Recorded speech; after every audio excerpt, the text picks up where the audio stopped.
గోవిందుడు అంటే ఆవులను, ప్రకృతిని, సమస్త జగత్తును ఆనందింపచేసేవాడు.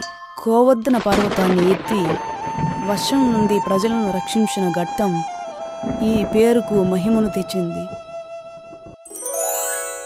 మాధవ అంటే లక్ష్మీదేవి భర్త, తేనెవలే తీయని వాడు అని అర్థం. ఈ పేరు సంపద, సౌందర్యం, ఆనందానికి ప్రతీక. గోపాలుడు అంటే గోపకుల రక్షకుడు, గోవుల కాపరి.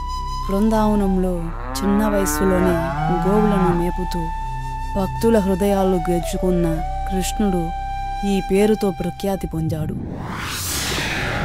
మురారి అంటే మురాసురుడు అనే రాక్షసుడిని సంహరించినవాడు అని అర్థం.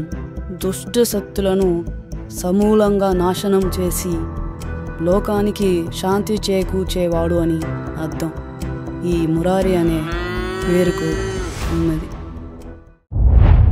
కేశవ అంటే కేశి అనే రాక్షసుని సంహరించినవాడు. అలాగే అందమైన దీర్ఘమైన నల్లని జుట్టు కలవాడు.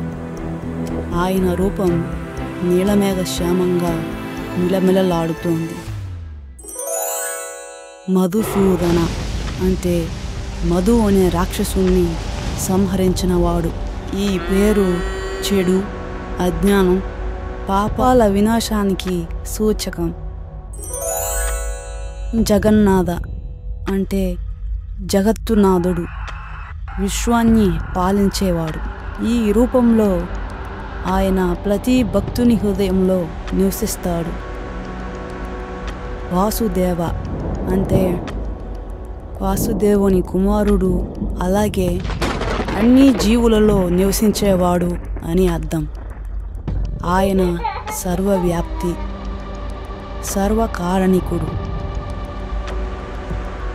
నందకుమారుడు అంటే నందబాబా, యశోదామాత గారి కుమారుడు.